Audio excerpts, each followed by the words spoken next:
Hello hello. हाँ के? अरे हम तोर पहिल की। अरे हाँ हाँ चिन्ह गेले बोल बोल कैसन है गे? अरे छोरा शहर वाली लड़की मिल रे। हाँ मिल गए बाकी बड़ी दुख हो गए। अरे अरे रोबो कहे लगली रे? मिल का बताइए बड़ी खच्चड़ हो। अच्छा चुप रह, पहले आओ ने मिले आओ ने तो बतियाई हो। ठीक हो जाए आप बतावे।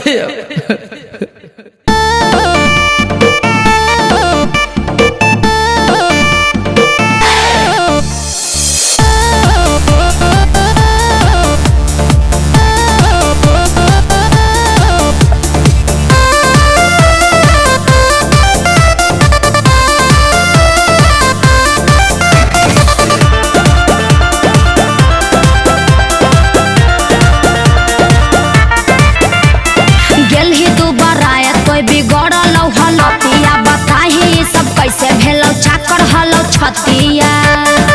अरे बोली नहीं रे। गेल ही दू बार आए तो बिगड़ल हलतिया बताही सब कैसे भेल चाकर हल छतिया। सुन देखी तोरा दया बड़िया बोहई, देखी तोरा दया बड़िया बोहई। आगे हमरा से गलती हो गलो, शहर वाले के चलते तोरो छोड़ देलियो। अरे की होलो बताही नहीं रे। अरे की कहियो शासन चलाब हई के रे? मौगी हमारे से रोटी बेला बाबा हई, मौगी हमारे से रोटी बेला बाबा हई, मौगी हमारे से रोटी बेला बाबा हई। हाँ अरे छोड़ा शरम नहीं लागत हो।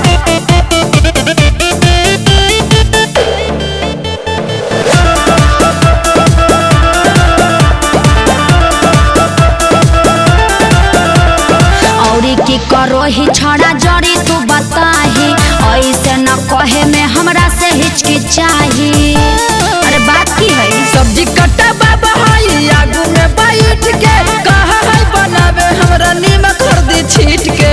ई करे चिंता हमारा बड़ी रे सताबो हई, चिंता हमारा बड़ी रे सताबो हई। अच्छा तोरा चिंता सतावित हो कि तू मजाक उड़ावित है? अरे नहीं रे बड़ी दुख होत है। मना कोइला पबेला ला देखावा हई, मरबो पालोगी।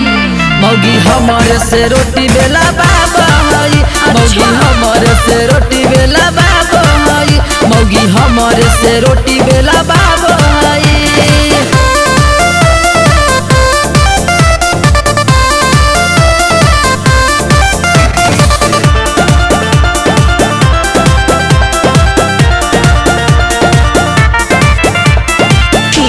बताइयो नहीं हो विश्वास रे, बन गेल ही गुलाम तू तो करवम प्रकाश रे। जो जिंदगी बिगड़ गई अपने न कुछ करो है बहानावा, देखिए के हंस हई बिकिराव सनावा। बात ऐसा है तोर हालतिया रे सब कुछ बताबो हई, तोर हालतिया रे सब कुछ बताबो हई। हाँ जब तक प्यार कर तोरा से तब सब ठीक हलो, अब तो सब हालत खराब हो लगल। उता हमारे से तेल लगाबाबो हई, मौगी हमारे से रोटी बेला बाबा, सुंदर मौगी हमारे से रोटी बेला बाबा हई, मौगी हमारे से रोटी बेला बाबा हई। हाँ तो अब झेली, अब कोई उपाय नहीं हो।